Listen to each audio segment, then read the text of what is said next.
तो आज हम बात करने वाले हैं एक कहानी की, पूजा की कहानी। एक ऐसी दुल्हन जिसकी आंखों में हजारों सपने थे, लेकिन उसकी शादी की पहली ही रात एक ऐसा खौफनाक सच उसके सामने आके खड़ा हो गया जिसने उसकी रूह तक को कंपा दिया। जरा सोचिए, एक तरफ थे हजार सपने, एक नई जिंदगी की उम्मीद, और दूसरी तरफ बस एक रात, एक ऐसी भयानक रात जो उन सभी सपनों को हमेशा के लिए कुचलने वाली थी। तो कहानी की नायिका है पूजा, एक मॉडर्न पढ़ी लिखी इंग्लिश ऑनर्स ग्रेजुएट लड़की। उसकी शादी होती है अरुण से। अब अरुण के घर में उसकी जेठानी है कमलेश, जिसे पूजा का ये बेबाक मुंहफट अंदाज शुरू में कुछ खास पसंद नहीं आता। लेकिन फिर पूजा इंसाफ की बात करती है और उसकी हिम्मत देखकर कमलेश का दिल पिघल जाता है। सब कुछ ठीक लगता है और शादी बड़े ही धूमधाम से हो जाती है। लेकिन इस पूरी चकाचौंध के पीछे एक बहुत बड़ी मुश्किल छिपी हुई थी। शादी की रात पूजा की तबीयत बहुत ज्यादा खराब थी। उसे तेज बुखार था, इतना तेज कि उसका जिस्म टूट रहा था, और यही उसकी सबसे बड़ी बेबसी बनने वाला था।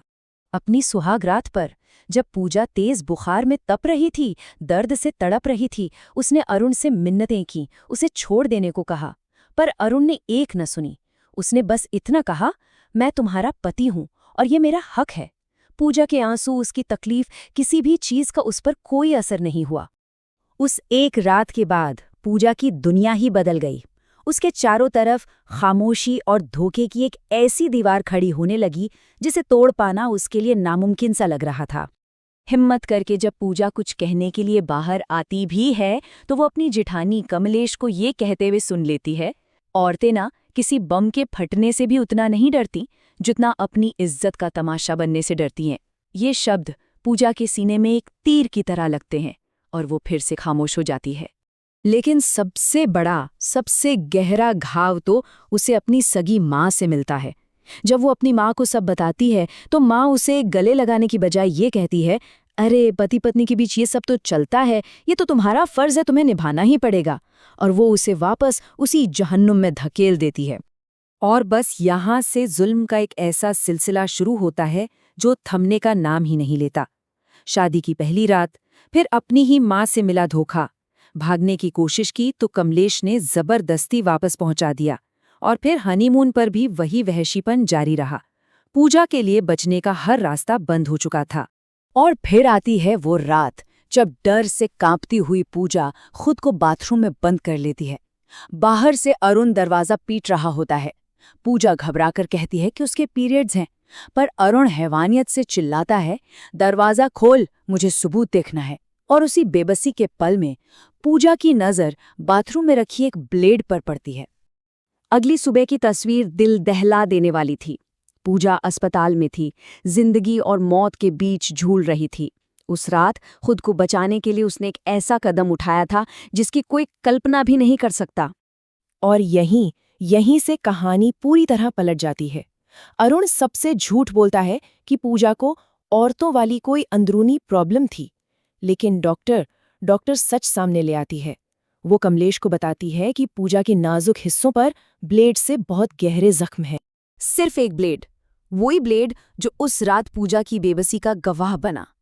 ये सच जानने के बाद कमलेश घर जाती है और उस ब्लेड को उठाती है, बस ये समझने के लिए कि उस लड़की पर क्या गुजरी होगी।